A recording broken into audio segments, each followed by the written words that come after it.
Өвөөгийн гээсэн чөтгөр. Тулга бат хоёр саяхан бэлдсэн хоньныхоо хойноос явлаа. Нас бий чацуу энэ хоёр хүүд төстэй зүйл бараг үгүй шахам. Нэг нь Монгол дээл сахин гуталтай. Нөгөө нь ирээн цамц хилэн өмд улаан шахаатай. Тулга хөдөөнийх, бат хотынх. Гэрээсээ нилээд холцсон хойно тулга. Ногооны шүүдэр их байна. Хоёулаа гутал шахаануудаа энд орох уу гэж бат найздаа хэлв. Бат. Шин шахаагаа норчихвол торхноо муухай болно доо гэдгийг мэдэх учир. Тгий хөл нүцгэн явъя гэж дуртай зөвшөөрлөө. Гэвч бат тулга найзынхаа бов бор хөлийг өөрийнхөө цав цагаан хөлтэй жишиж хараад хэрэггүй ч хөл нүцгэн явъя гэж хэлвүүд. Хөл нүцгэн явах сонин ажээ.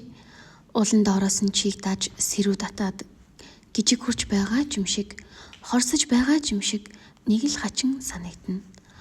Тулга найз нь гуталтай явснаасаа илүү харайж зогчин, замд таарсан зарцааг шилбүрийнхэн хуваар шавхран нилээд зайтайгүй явлаа. Бат хойноос нь жигтэйхэн ив хавгүй бүхцэгнэн дагаж яв.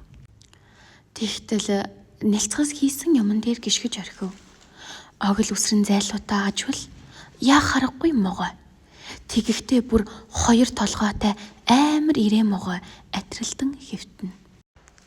Тулга, хүй тулга гэж хашгирах гэтэл олигтой дуу гарч өгсөнгүй. Дахиад бат тулга, найзаа гэж хүүчлэн хашгирав. Тулгагүй жирлээ. Нэг гартаа жижиг чулуу атгачихсан. Уснаас сая гаргасан загас шиг амаа ангалзуулж нүдээ бүлтгнүүлэн зогсож байгаа бат найзаа хараад тулга хүү их гайхлаа. Яваа. Энд могой хоёр толгойтой. Хаана? Энд хойд сахлаг өвсөн дотор. Тулга заасан өвс рүү дөхсөнд бат ханцуунаас нь татаад хүй болооч хатгачих бол яана гэж хэлв. Зүгээр гэж өгүүлээд тулга мөнөөхөн өвсөн дундуур туучин явснаа учир зүггүй хөхрөв. Бат их гайхав. Тэгтэл найз минь эн чин өвөөгийн гээсэн чөдрөл байна шүү дээ гэж тулгын хэлэх дуулдлаа.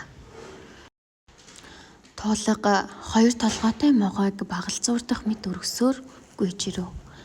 Чөдөр гинэ? Тийм ээ. Үүнийг чөдөр гэдэг юм. Могоон ирээн биетэй, модон гурван хумстай гэсэн онцгой дуулаагүй юу? Тэр чинь энэ шүү дээ. Энэ юм уу?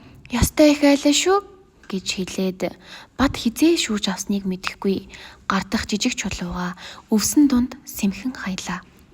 Тулгыг шоолох байх гэсэн юр үгүй. Харин чи чөдрийг яаж мэдэх вэ? Энэ шүлцэн хэсгийг нь суман гэдэг юм. Занглаанаас нь урагш байгаа энэ хоёр хэсгийг чөдрийн ха. Морины хөлт бэхэлдэг энэ хэсгийг чөдрийн алга гэдэг. Үүнийг яах вэ? Чагт гин. Чагт ордог энэ гогцоог чөдрийн хөх гэдэг юм. Гихчлэн яриад хааг нь дарж чөдөрлөх, өрөөлдөх, туших гихч юу болох тухай тайлбарлаж өглөө.